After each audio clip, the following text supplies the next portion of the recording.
우리는 예수의 부활을 믿습니다. 우리는 오늘 성경을 통해서, 특별히 사복음서를 통해서 예수의 부활 기록들을 살펴보려고 합니다. 안식 후 첫날 이른 아침, 여자들이 향품을 준비하고 무덤으로 달려갑니다. 그러나 그들은 염려합니다. 무덤의 돌이 너무 크기에 장정 15명, 20명이 있어야 옮길 수 있는 돌인데 누가 돌을 옮겨줄까 염려했죠. 그러나 마태복음 28장은 이렇게 기록합니다. 큰 지진이 나며 주의 천사가 하늘로부터 내려와 돌을 굴려내고. 마태는 예수님 십자가 죽으실 때도 지진이 있었다고 기록합니다. 예수님 부활 때도 지진이 일어나고 천사들이 내려와 그 큰 돌을 굴러 보냅니다. 그리고 그 위에 앉아 있는데 그 형상이 번개 같고 그 옷은 눈같이 희건을, 지키던 자들이 그를 무서워하여 떨며 죽은 사람같이 되었더라. 천사가 여인들에게 말합니다. 무서워 말라. 십자가에 못 박힌 예수를 너희가 찾는 줄을 내가 아노라. 그가 여기 계시지 않고 그가 말씀하시던 대로 살아나셨느니라. 와서 그가 누우셨던 곳을 보라. 마태는 이 부분을 강조합니다. 그가 누우셨던 빈 무덤을 보라. 아까 이 군병들이 급히 마을로 성읍에 들어가서 대제사장에게 보고하죠. 자, 마태는 이 부활의 기록에 아까 얘기한 대로 지진에 대해서 기록하고 있고요. 그리고 특별히 빈 무덤을 보라. 비어있는 빈 무덤을 보라. 그리고 비어있는 그 무덤의 상태를 이제 두 가지 스토리가 내려오는 것을 기록하고 있습니다. 28장 12절 이하에 이렇게 되어 있습니다. 그들이, 대제사장들입니다, 장로들과 의논하고 군인들에게 돈을 많이 주며 이르되 너희는 말하기를 그의 제자들이 밤에 와서 우리가 잘 때 그를 도둑질하여 갔다 하라. 이 말이 총독에게 들리면 우리가 권하여 문제되지 않게 해주겠다. 군인들이 돈을 받고 가르친 대로 하였으니 이 말이 오늘까지 유대인 가운데 두루 퍼지니라. 자, 마태는 빈 무덤을 우리에게 보여주면서, 특히 유대인들입니다. 마태는 유대인들에게 이 복음서를 씁니다. 유대인들을 향해서 빈 무덤을 보여주면서, 그리고 이 빈 무덤에 대한 두 가지 설명. 하나는 예수가 다시 살아나셨다. 다른 하나는 제자들이 와서 그의 시신을 훔쳐갔다. 그래서 비었다. 결국 유대인들은 지금도 빈 무덤을 보고 있습니다.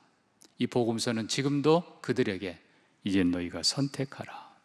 예수의 빈 무덤이 예수의 부활의 증거냐, 제자들이 훔쳐간 것이냐, 있을 수 없는 일이죠. 그러나 안타깝게도 아직도 많은 사람들이 그 얘기를 따르고 그 얘기가 오늘도 유대인 가운데 두루 퍼지니라.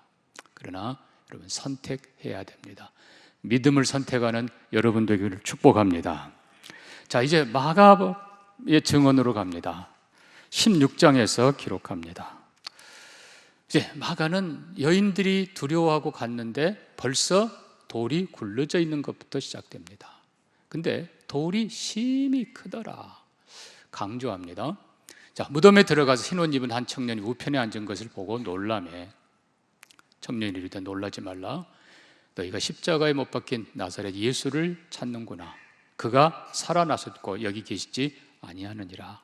자, 이 부분은 같습니다. 마가도 여인들을 향해서, 그리고 오늘 우리를 향해서 보라, 그를 두었던 곳이니라. 자, 그런데 이 마가는 마가복음서를 로마인들을 향해 기록하고 있습니다. 이 로마인들이 추구했던 것은 한마디로 파워, 권세, 능력. 그래서 이 로마 사람들은 강한 군대, 강한 신념, 강한 지도력, 결국은 정복하고 승리하는 것이 그들의 인생의 목적이고, 그리고 명예이고 그 나라의 목적이었습니다. 그들이 제일 좋아했던 신이 니케, 여러분 표현으로 나이키, 바로 승리의 여신. 자, 이 마가는 굉장히 로마인들을 향해서 강한 표현을 씁니다. 그래서 다른 복음서보다도 돌이 심히 크더라. 놀랬다.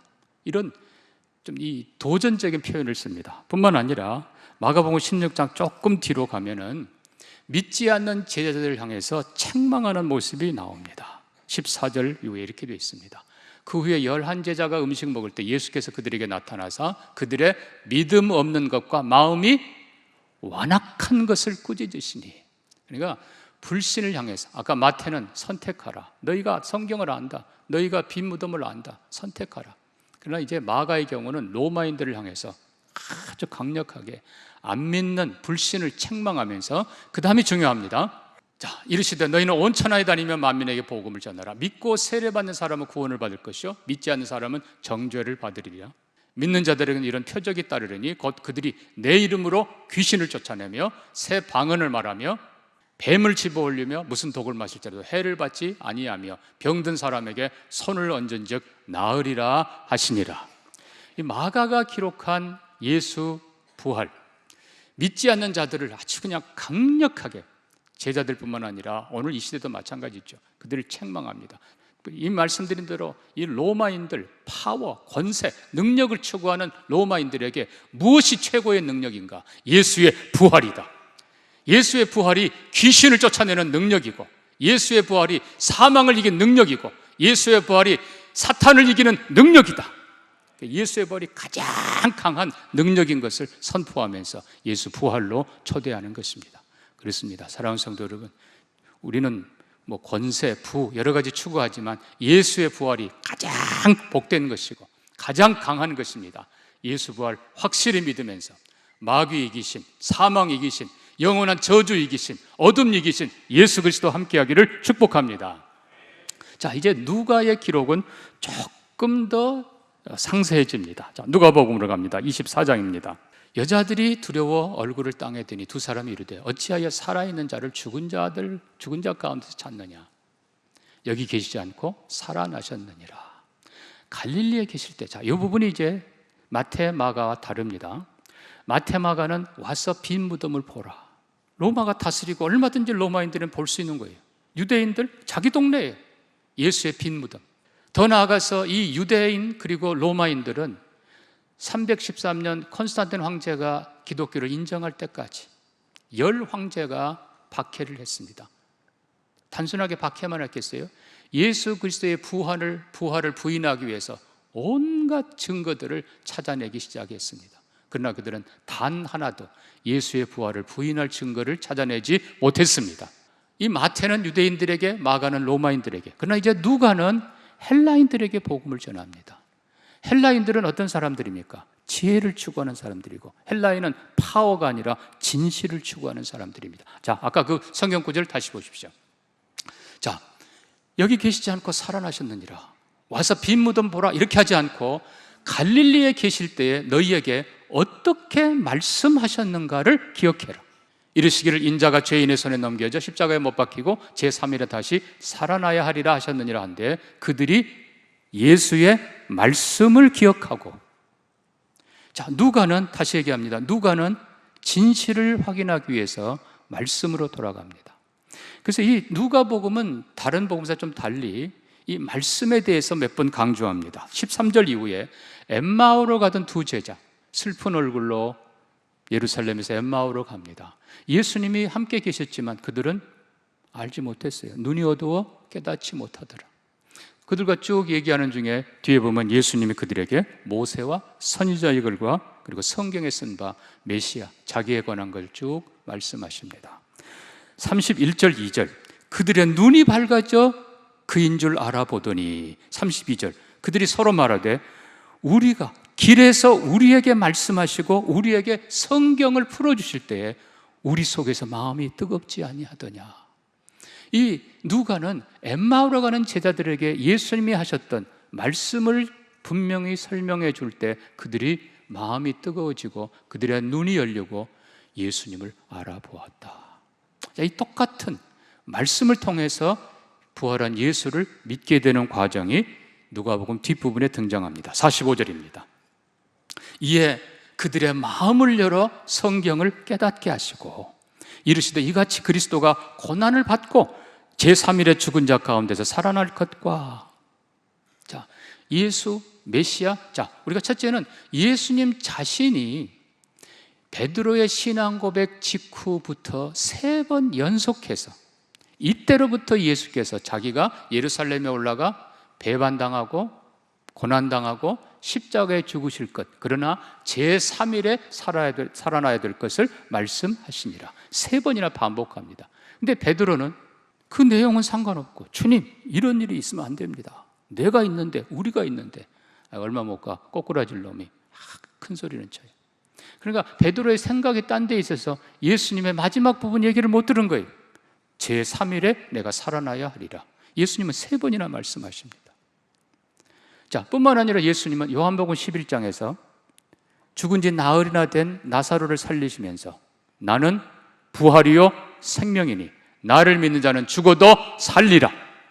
예수님 분명히 말씀하십니다. 자, 우리가 모세의 글부터 시작해서 메시아에 대한 수많은 구절들을 봅니다.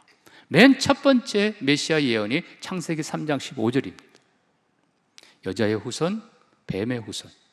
여자의 후손, 너는 그의 발꿈치를 상하게 할 것이고 그는 너의 머리를 깨뜨릴 것이라. 자, 이 3장 15절 맨 첫 번째 예언도 보면 메시아는 분명 뱀에게, 사탄에게 발뒤꿈치가 물려 쓰러집니다. 여러분, 그냥 뱀이라고 되어 있지 않아요. 영어 표현은 바이퍼라고 되어 있어요. 독사예요. 예수가 쓰러집니다. 그러나 거기서 끝나지 않습니다. 예수는 다시 일어나 뱀의 머리를 짓밟고 승리하십니다. 성경은 예수 그리스도를 예언할 때 시편도 22편에 그리스도의 고난당하는 엘리 엘리 라마 사박다니, 거기서 끝나지 않아요. 바로 다음 장 가면 문들아 너희 머리를 들지어다, 영원한 문들아 들릴지어다, 영광의 왕, 승리의 왕이 들어가시리로다. 특별히 시편 16편은 또 이렇게 말씀합니다. 주께서 내 영혼을 수월에, 음부에 버리지 아니하시며 주의 거룩한 자를 멸망시키지 않으실 것임이니이다. 멸망시키지 않는다, 이 말을 신약에서는 정확하게 주의 거룩한 자가 썩지 아니할 것이라고 분명히 해석합니다. 심지어 예수님은 그 뼈도 상하지 부러지지 않을 것이라고 말씀하고 그대로 이루어집니다. 자, 예수님이 분명히 말씀하셨고 자기 자신이, 그리고 성경이 분명히 말씀합니다. 메시아는 고난당합니다. 예, 이사야 53장도 그가 찔림은 우리의 허물을 인하며 그가 상함은 우리의 죄악을 인함이라.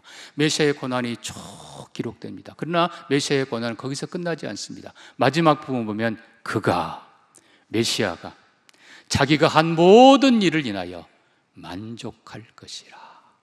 메시아의 승리에, 그리고 그의 죽음으로 끝나는 것이 아니라 그의 부활이 이미 예언되고 있는 것입니다. 자, 이처럼 예수님의 부활은 이미 성경이 모든 예언, 메시아 예언 속에, 그리고 예수님 자신이 분명하게 말씀한 그대로 이루어진 것입니다. 그래서 우리가 기억해야 될 건 예수의 말씀을 통해서 엠마오로 가는 두 제자가 깨닫고 믿었더라. 또 45절에 예수님이 그들의 마음을 열어 성경을 깨닫게 하시고 그들이 성경을 통해서 믿었더라. 사도 바울은 고린도전서 15장 부활장에서 말씀합니다. 내가 받은 것을 너희에게 전하노니 너희가 그 말을 그대로 믿으면 구원을 받으리라. 이는 성경대로 그리스도 예수께서 죽으시고 우리 죄를 위하여 성경대로 다시 살아나셨느니라. 성경대로. 자, 그래서 우리가 이 누가를 보면서 역사가인 누가, 지혜, 철학, 그리고 특별히 이 사실을 중요하게 여긴 이 누가를 보면서 기록, 물론 일반 기록도 아까 말씀드린 저기 나왔던 타키투스도 그렇고 요세푸스도 그렇고 심지어 빌라도의 보고서도 죽음과 부활이 기록됩니다. 그러나 더 정확하게 성경을 통해서 예수 그리스도의 죽음과 부활이 사실인 것을 내가 믿습니다. 확인하는 여러분 되기를 축복합니다. 자, 이제 마지막으로 우리가 요한복음으로 갑니다. 우리 요한복음 가면 믿음의 과정들이 기록되어 있습니다. 자, 먼저 요한복음 20장 8절 봅니다. 7절부터 보니까 머리에 쌌던 수건은 세마포와 함께 놓여 있고 시몬 베드로가 먼저, 그러니까 원래는 요한이 먼저 달려가지요. 그러나 무덤 입구에 서 있습니다. 베드로가 안에 들어가서 확인합니다.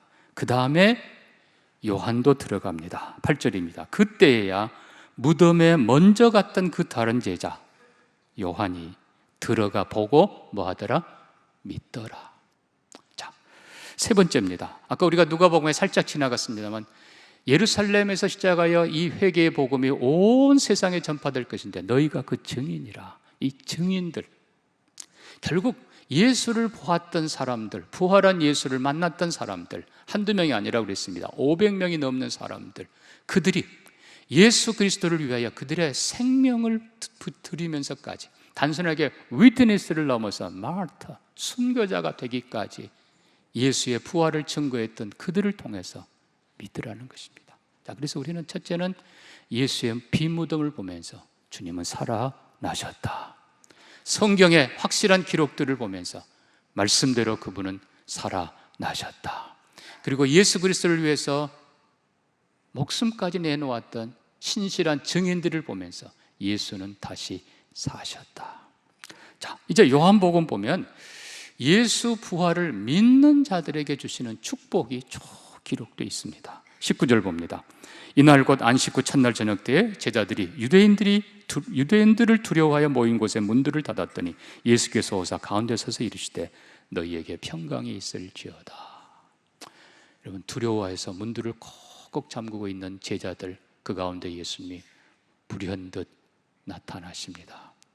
심지어 예수님 물고기도 드시면서 육체예요. 그러나 예수님의 이 육체는 부활의 육체이고 영광스러운 육체이고 시공을 초월한 육체입니다.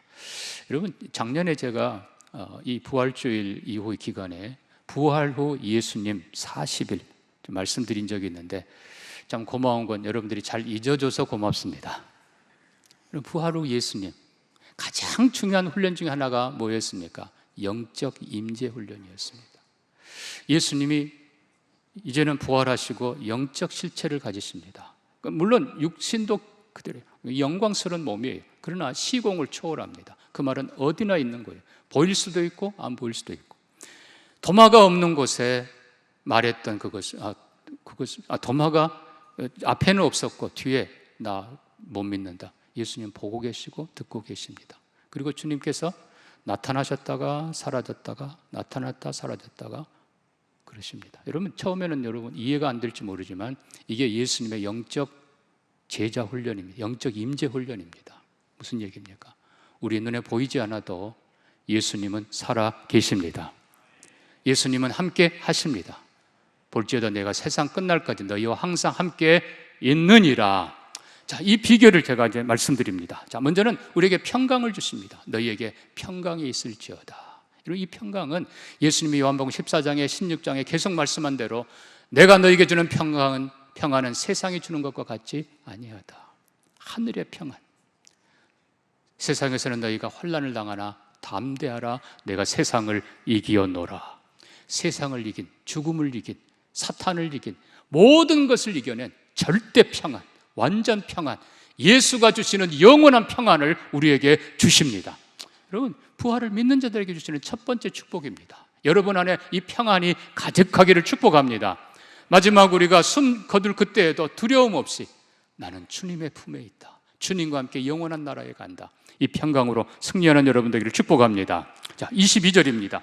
이 말씀을 하시고 그들을 향하여 숨을 내쉬며 이르시되 성령을 받으라. 여러분, 이 부분에 대해서 여러 해석들이 있습니다만 숨을 내쉰다.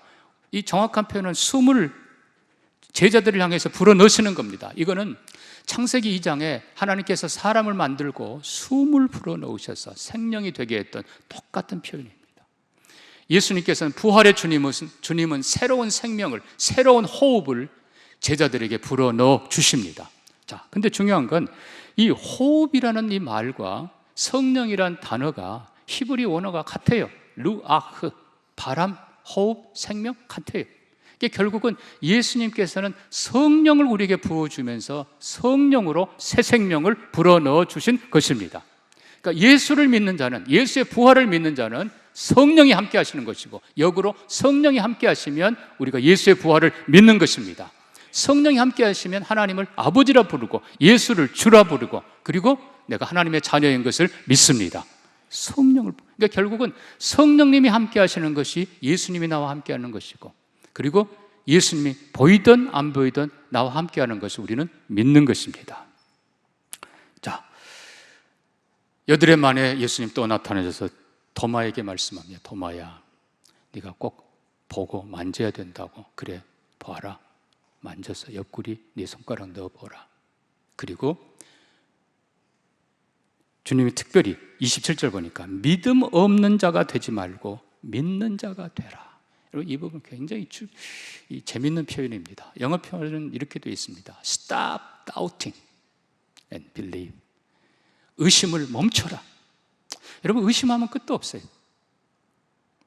그냥 요한처럼 예수님 빈 무덤을 보고 믿었더라. 말씀 그대로 믿고 예수의 부활을 믿었더라. 꼭 만져봐야 되는지. 40일 후에 예수님은 이제 하늘로 올라가세요. 그들은 제자들, 증인들을, 목숨을 내걸 증인들이기 때문에 예수님께서 도마에게 그렇게 하신 겁니다만 오늘 우리에게까지 그렇게 하시지는 않아요. 그래서 예수님은 29절에 말씀합니다. 너는 나를 본고로 믿느냐? 보지 못하고 믿는 자들은 복되도다 하시니라. 여기 보았다, 믿었다, 이게 현재 완료형으로 되어 있어요. 즉, 이거 과정이란 말이에요. 점점 확신에 이르는 과정. 우리의 신앙이 작은 것에서부터 온전한 것으로 나아갑니다. 그럼 온전한 신앙이 뭡니까? 바로 부활을 믿는 신앙입니다. 여러분, 우리가 퀴즈나 이런 거 할 때도 맨 첫 번째 그냥 힌트 나오자마자 그냥 맞추는 사람이 제일 잘하는 겁니다. 두 번째 힌트, 첫 번째 힌트가 뭐예요? 빈 무덤. 두 번째 힌트가 뭐예요? 말씀. 세 번째 게 뭐예요? 증인들. 그 신실한 증인들. 여러분, 그러고도 믿지 못하면 그 사람은 빵점이에요. 사랑하는 성도 여러분, 빈 무덤만 보고도 우리 주님 다시 사셨다. 믿음의 사람들이 되기를 바랍니다. 의심을 멈추십시오. 성경을 보면서 성경대로 구약의 수많은 예언들이 다 예수님 죽음만이 아니라 부활을 말씀하시네. 내가 믿습니다. 앞서간 증인들, 기독교 역사의 수많은 예수 믿고 변화된 수많은 사람들과 나라들을 보면서 나도 믿습니다. 자, 이 예수 부활을 믿는 것이 왜 중요한가? 30절, 31절입니다. 예수께서 제자들 앞에서 이 책에 기록되지 않은 다른 많은 표적도 행하셨으나 오직 이것을 기록하면, 지금 요한이 강조해서 기록하는 게 뭐예요? 예수의 죽음 그리고 부활입니다. 한마디로 말하면 부활입니다. 예수의 부활을 이렇게 기록하면 너희로 예수께서 하나님의 아들이신 그리스도의 이름을 믿게 하려 하며 너희로 믿고 그 이름을 힘입어 생명을 얻게 하려 하심이라. 결국은 예수의 부활을 믿어야만 진짜 예수를 믿는 것이고, 예수의 부활을 믿어야만 마음의 평강이 있고, 예수의 부활을 믿어야만 거룩한 능력이 함께하고, 예수의 부활을 믿어야만 성령이 함께하시고, 예수의 부활을 믿어야만 예수 생명이 영원히 함께한다는 사실입니다. 사랑하는 성도 여러분, 빈 무덤 보면서 성경을 다시 확인하면서 앞서간 믿음의 사람들, 신실한 그들의 모습을 보면서 성령이 내 안에 주시는 평강과 확신을 체험하면서 나도 믿습니다. 믿음을 고백하는 여러분 되기를 축복합니다.